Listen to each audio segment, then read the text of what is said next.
Diabetes insipidus. What is diabetes insipidus? Diabetes insipidus is a rare condition that causes your body to make a lot of urine that is insipid, or colorless and odorless. Most people pee out 1 to 2 quarts of urine a day. People with diabetes insipidus can pass between 3 and 20 quarts a day. Diabetes insipidus versus diabetes mellitus. Diabetes insipidus is different from the type of diabetes that needs insulin.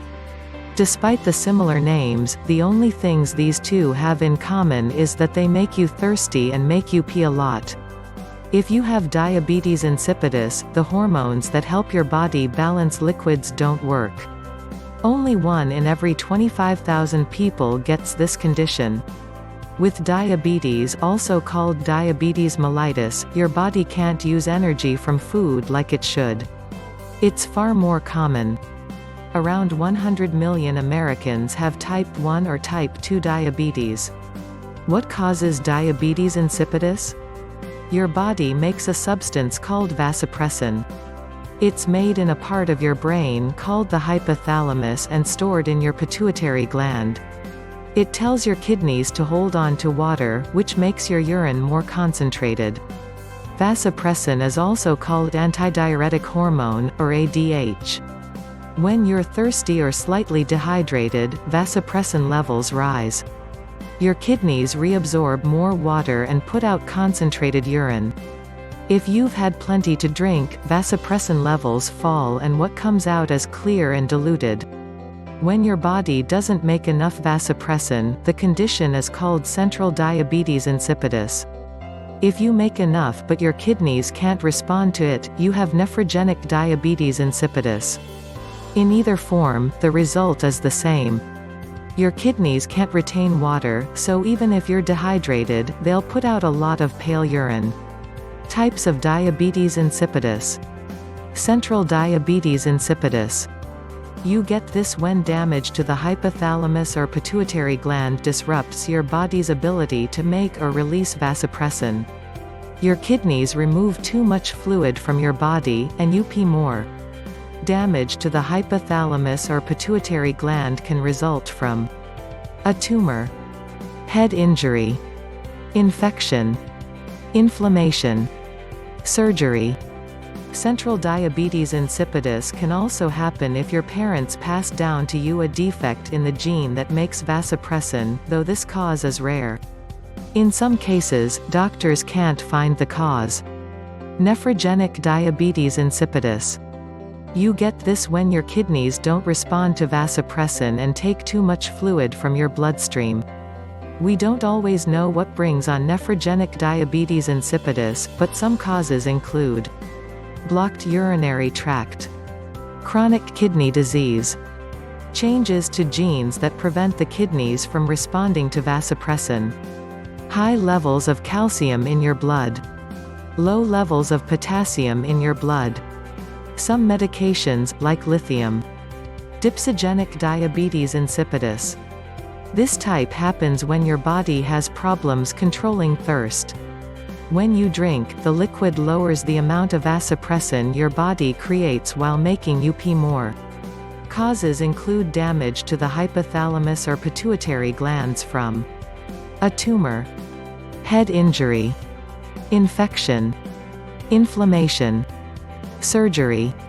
Some medications or mental health problems could make you more likely to get dipsogenic diabetes insipidus. Gestational diabetes insipidus. You can only get this type during pregnancy. Sometimes the placenta, the organ that gives oxygen and nutrients to your baby, creates an enzyme that breaks down the mother's vasopressin. And some pregnant women make more prostaglandin, a hormone-like chemical that makes their kidneys less sensitive to vasopressin.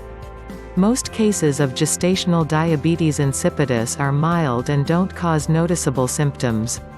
The condition usually goes away after birth, but it might come back during another pregnancy. Symptoms of diabetes insipidus. You might notice extreme thirst. Peeing a lot, your doctor might call this polyuria. Getting up to go a lot at night. preference for cold drinks. Dehydration. Unexplained weakness. Muscle pains. Irritability. How is diabetes insipidus diagnosed? If you have this condition, you'll probably wind up at the doctor for help with your thirst and constant need for a bathroom. To diagnose you, first the doctor will do a physical exam. Then they'll ask questions about your health history, including your family's health. You might get a series of tests that include urinalysis. You'll give a sample of your pee, and the doctor will send it to a lab to see if it's dilute or concentrated. They can also check for glucose, which can help the doctor decide if you have diabetes insipidus or diabetes. You might even collect your pee over a 24-hour period to see how much you're putting out. Blood test. This will measure the amount of electrolytes and glucose in your blood. This lets the doctor know you have diabetes or diabetes insipidus. It may even help them figure out which type. Fluid deprivation test.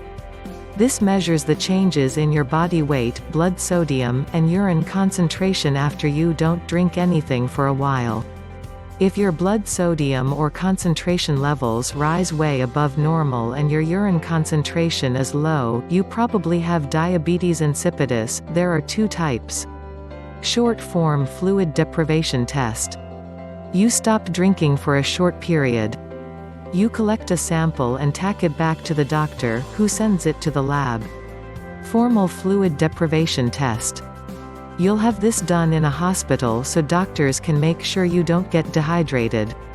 You'll be weighed and have a sample taken every hour or two until your blood pressure drops too low or you have a rapid heartbeat when you stand. You lose 5% or more of your starting body weight. Your urine concentration goes up a little bit over 2 or 3 measurements. Magnetic resonance imaging.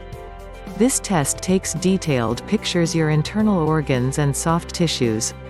The doctor uses it to see if you have a problem with your hypothalamus or pituitary gland. Genetic screening.